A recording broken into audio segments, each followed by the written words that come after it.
Nebraska has a big time game on their hands this Saturday versus the Wisconsin Badgers. So in today's video, I'm going to give you a complete preview of that matchup.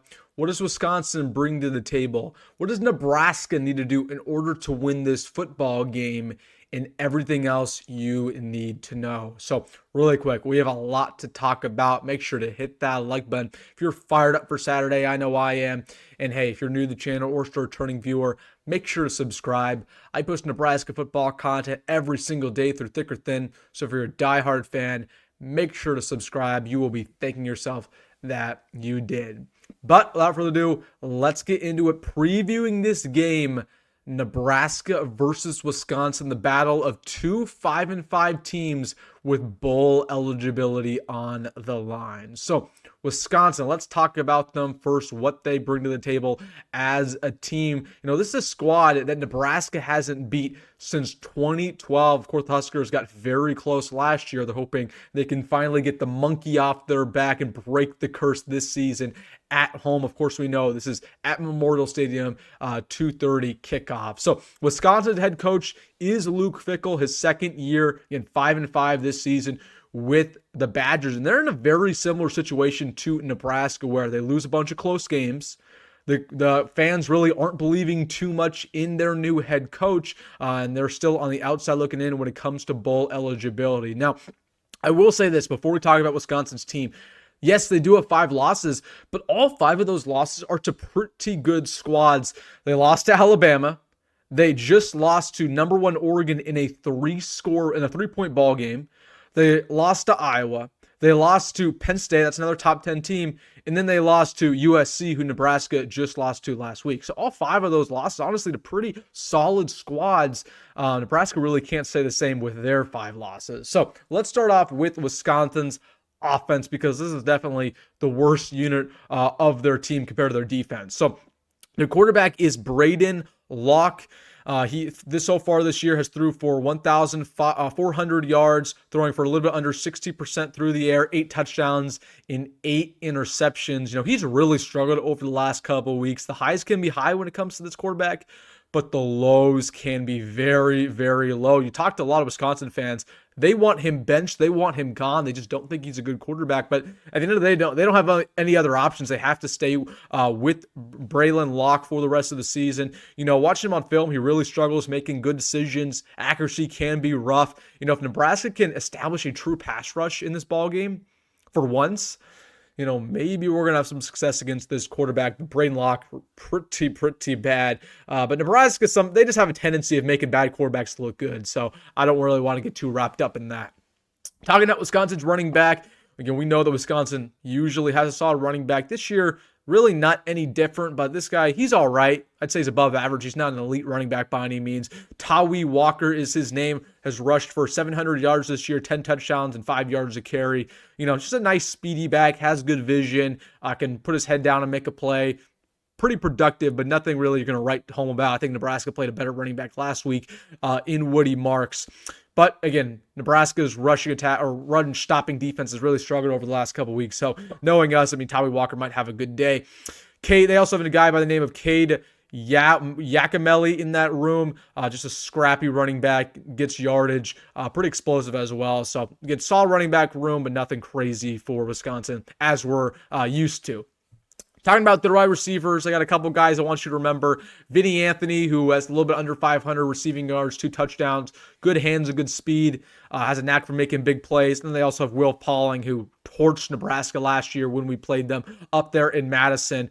Besides that, really don't have anybody I'm too worried about in this receiver room for the Badgers. Talking about their offensive line, as we know, Wisconsin always has a good O-line. That is not different this year. They're top 20 in pass protection. They only give up around 1 sack a game. They're also top 30 in the running department as well. So good offensive line, but they really struggle in the passing game. And again, we know what they're going to want to do. They want to establish their running game. So overall, Wisconsin's offense, they average 24 points a game. That's bottom of Power 5, just a little bit above Nebraska, but still not a very good offense. Talking about Wisconsin's defense, this defensive line, not too good for the Badgers. They just can't get sacks. They only average 1.4 sacks a game, which is the bottom of Power 5 football.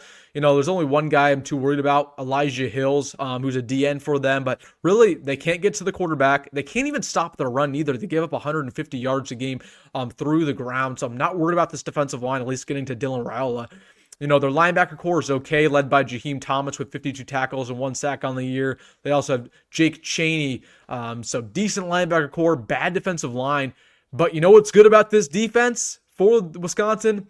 Their defensive backs. They have one of the best DB units in the Big Ten. They have the 4th best in all of college football statistically. They give up only 152 passing yards given up a game. That is a ridiculous stat. Again, 4th best in all of college football. They held Oregon, one of the most formidable offenses and passing attacks, to only 16 points. But I will say this about their defensive backs. Although they're shut down, City, they do not get interceptions. They only have 3 interceptions on the year. But again, Nebraska's gonna have to worry about their defensive backs because we shouldn't expect to go in there and torch them through the air. It's just not what's gonna happen. So overall, they give up 22 points per game on defense. That's all right. But again, watch out for those DBs. So as always, that's their team for Wisconsin. I'm going to say on predictions until Friday. But what are the keys to the game for Nebraska? How do the Huskers get this big victory?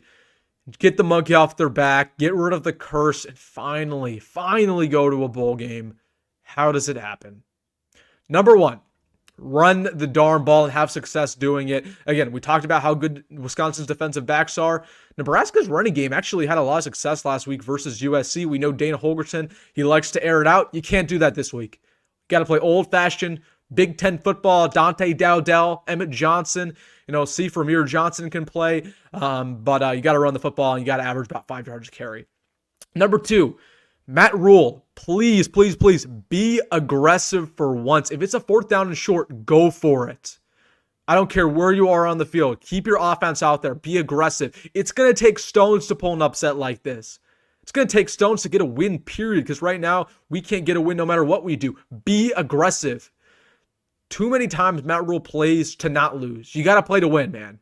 Play to win. Be aggressive. See what happens.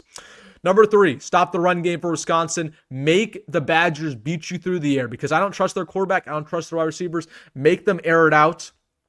Stop their running game. Okay, basically same formula that we had versus Rutgers, if you guys remember that ball game. Number 4, you got to dominate time possession. You got to make them play your brand of football. And number 5, please, for the love of God, avoid a 1-score game. If it's going in the 4th quarter, I do not want it to be a 1-score game. I don't want it to be a game decided by a field goal. Just lead going into the 4th quarter. Please. I don't want to be stressed about this game. Either you're losing in the 4th quarter and it's over, or you're winning big. Please do not have it be a close game because we all know what's going to happen in a 1-score ball game. All right, guys, that's my scouting report for this Wisconsin game, what they bring to the table, what we need to do to win. Let me know your thoughts about this game in the comment section below. Do you have a little bit of optimism? Do you think Nebraska can get it done, or do you think Wisconsin takes care of business?